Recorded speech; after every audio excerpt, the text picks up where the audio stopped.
नमस्कार दोस्तों, आप सभी का स्वागत है चार्ट मोजो के नई वीडियो में। आज के दिन हमने एक पैनिक सेल ऑफ देखा मार्केट के अंदर, और पैनिक इसलिए बोलेंगे क्योंकि डाउ एक अच्छा परफॉर्म कर रहा था। ओवरऑल डाउ के अच्छे परफॉर्मेंस के बाद निफ्टी ने एक पैनिक सेल ऑफ दे दिया। कल के ट्रेडिंग सेशन में डाउ आधा % ऊपर था लगभग, और हमारे मार्केट भी ऊपर खुले। ओके, हमारे मार्केट के अंदर भी एक एक गैप अप ओपनिंग मिली, और गैप अप ओपनिंग के बाद थोड़ा सस्टेन भी किया मार्केट। लेकिन डेक्स का मार्केट जब ओपन हुआ, ओके, 1231 के अराउंड हम देख सकते हैं डेक्स के फ्यूचर और डेक्स के इक्विटी मार्केट ओपन होते हैं जब, उसके बाद डेक्स और डाउ के अंदर कोई सेल ऑफ नहीं था। एशियन मार्केट थोड़ा वीक थे, निफ्टी के अंदर फिर वीकनेस बन गई। ओके, निफ्टी मिड कैप के अंदर भी काफ़ी करेक्शन देखने मिला है, और हमारे कुछ जो चार्ट स्टडी वाले काउंटर थे उनके अंदर भी काफ़ी एक रिवर्सल देखने मिला है फ्रॉम दी अपसाइड, मतलब नीचे आ गए हैं काफ़ी, थोड़ा उनके अंदर डैमेज है। इसका मतलब ये है कि डेफिनेटली एक पैनिक सेल ऑफ है। अब इसका कारण क्या होगा ये हमें नहीं पता, बिकॉज अगर ये कोई न्यूज़ फ्लो वाला गैप है ये हमें डेफिनेटली कल के सेशन में पता चलेगा, या फिर हमारे मार्केट कुछ इवेंट को फैक्टर इन करना चाह रहे हो, ये सब हमें कल के ट्रेडिंग सेशन तक क्लियर हो जाएगा। मैं ये कहूँगा कि अगर आज के दिन डाउ के अंदर स्ट्रॉन्ग क्लोजिंग मिलती है, जिस हिसाब से मेरे को डाउ फ्यूचर ट्रेड करते हुए दिखाई दे रहे हैं, यहाँ पे कोई सेल ऑफ फिलहाल नज़र नहीं आ रहा। इनफैक्ट थोड़ा सा अभी ये नीचे आया है। अदरवाइज अगर किसी भी कारण से डाउ पॉजिटिव क्लोज हो जाए तो मेरे हिसाब से निफ्टी में फिर फर्दर डाउनफॉल की उम्मीद नहीं करनी चाहिए। ओवरऑल निफ्टी का जो स्ट्रक्चर है, higher high higher low maintained है। आप सबके मन में ये डाउट होगा कि सर क्या एक कैंडल से ट्रेंड चेंज हो गया? So answer will be no. Important level क्या होगा? 20,850। स्पेशली अगर हमें ट्रेंड चेंज की बात करनी है, 20,800 के नीचे क्लोजिंग मिलनी चाहिए, तभी higher high higher low structure खराब होगा। Okay, higher high higher low structure की बात करें तो हम क्लियरली देख सकते हैं कि higher high higher low structure बनते हुए न्यू हायर हाई बना था, बट हायर लो जो है अभी उसका 20,800 पे आता है। सो पैनिक की बात नहीं है। इस हिसाब से हमारा जो व्यू बनेगा वो न्यूट्रल हो जाएगा, हमारा पॉजिटिव व्यू से न्यूट्रल व्यू हो जाएगा, क्योंकि चार्ट स्ट्रक्चर अभी भी इंपैक्ट है। एक दिन का ही सेल ऑफ है। आने वाले सेशन में हमें रिव्यू करना पड़ेगा कि मार्केट के अंदर क्या न्यूज़ फ्लो है, या फिर क्यों इतना एक दिन के अंदर करेक्शन हुआ। क्या ये टेम्पररी करेक्शन था? ओके, नॉर्मल सेल ऑफ भी कभी कभार हो जाता है, क्योंकि मार्केट काफ़ी फास्ट बढ़ते हैं। एक दिन झटका दे के मार्केट फिर से धीरे धीरे ऊपर जाके ब्रेकआउट दे देता है। अब दोस्तों, कल के ट्रेडिंग सेशन के लिए क्या करना है? ओके, व्यू तो हमारा अब न्यूट्रल हो गया, तो हम काउंटर भी दो ही देखेंगे आज के दिन। ओके, आने वाले सेशन के लिए जो स्टडी करेंगे। बट अभी इसमें हमें अगर गैप डाउन ओपनिंग मिल जाती है निफ्टी के अंदर तो हम एक बार अवॉइड कर सकते हैं। ओके, और 20,950 पे अगर हम ओपन हो जाए, ओके, अगर डाउ के अंदर सेल ऑफ देखने मिलता है तो जो रिवर्सल का प्ले है वो एक बार बनेगा। लेकिन उसका जो कारण होना चाहिए रिवर्सल प्ले का, कि फॉरेन मार्केट और ग्लोबल मार्केट के अंदर वीकनेस नहीं होनी चाहिए। ओके, तो इसमें एक प्ले ऐसा कर सकते हैं, अगर फॉरेन मार्केट स्ट्रांग है कल के सेशन में, बट किसी भी कारण से निफ्टी ये गैप को फिल कर देता है, तो एक रिवर्सल का अपॉर्चुनिटी बन सकता है। Okay, on the other hand अगर हम देखते हैं कि गैप फिल हो गया बट डाउ डेक्स और बाकी ग्लोबल मार्केट बहुत तेजी से गिर रहे हैं वो टाइम पे, तो हम इसको अवॉइड कर देंगे।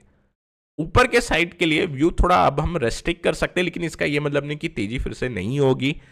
कल निफ्टी की एक्सपायरी है तो एक डोजी कैंडल भी बन सकती है, या इनसाइड बार बनने के चांसेस है।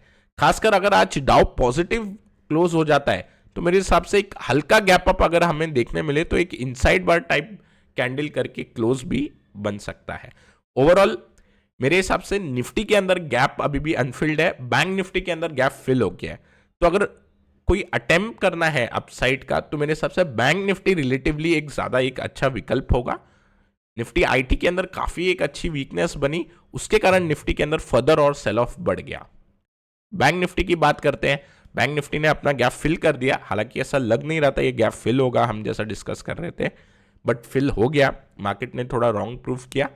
अभी आने वाले सेशन में अगर डाउन मूव करनी भी है तो मेरे हिसाब से निफ्टी एक कैंडिडेट बनेगा, लेकिन हमारा व्यू न्यूट्रल है इसके ऊपर। बैंक निफ्टी पे स्पेशली डाउन साइड का सच अनुमान नहीं लग रहा है, लेकिन बिकॉज अगर पूरा ग्लोबल सेल ऑफ या कुछ मार्केट घटते हैं तो बैंक निफ्टी भी गैप डाउन जरूर होगा। उस केस में बैंक निफ्टी को मेरे हिसाब से अवॉइड करना चाहिए। ओके, अगर कोई ज्यादा एग्रेसिव ट्रेडिंग करता है उस सिनेरियो के अंदर 46,700 इंपॉर्टेंट लेवल बन के आएगा। उस लेवल के नीचे जाते ही 46 के एक बार लेवल ओपन होते हैं, but overall immediate gap fill होने के कारण निफ्टी बैंक का यहां पे ज्यादा वीकनेस हम एक्सपेक्ट नहीं करेंगे फिलहाल। ओके, डाउ की बात करें तो डाउ डेफिनेटली स्ट्रांग है जैसा कि हम देख रहे हैं। सो कोई सेल ऑफ अगर आता है तो एक बार हम जैसा प्लान कर रहे हैं उस हिसाब से जा सकते हैं कि गैप डाउन होने के बाद रिवर्सल का अटेम्प्ट ना करें। लेकिन डाउ में अगर सेल ऑफ नहीं आता तो डेफिनेटली एक अच्छी अपॉर्चुनिटी बनेगी। ओवरऑल व्यू न्यूट्रल ही रहेगा क्योंकि दोस्तों ट्रेंड एक दिन के सेल ऑफ में अधिकतर चेंज नहीं होता। डॉलर इंडेक्स की बात करें तो ये यहाँ पे एक पेनेंट टाइप पैटर्न बना रहा है। अब ये फेल होता है कि फर्दर डाउन मूव आती है। ओके, ये आज के सेशन के अंदर हमें दिख जाएगी। अब दोस्तों ब्रेंट की बात करेंगे तो ब्रेंट थोड़ा एक ट्रेंड बना रहा है। ओके, अब ये ट्रेंड अगर 87 क्रॉस कर जाए तो फिर हम इसको एक थोड़ा सा नेगेटिव साइन फिर से लेना स्टार्ट कर देंगे। ओवरऑल अभी थोड़ा सा हम ब्रेंट पे कॉशियस हो सकते हैं क्योंकि नीचे अपने लोअर लेवल टच होने के बाद हर रोज ये पॉजिटिव क्लोजिंग दे रहा है और काफी एक क्विक ट्रेंड बना रहा है। ओके, कल के सेशन में जो काउंटर हमने डिस्कस किए थे उसके बारे में बात करेंगे।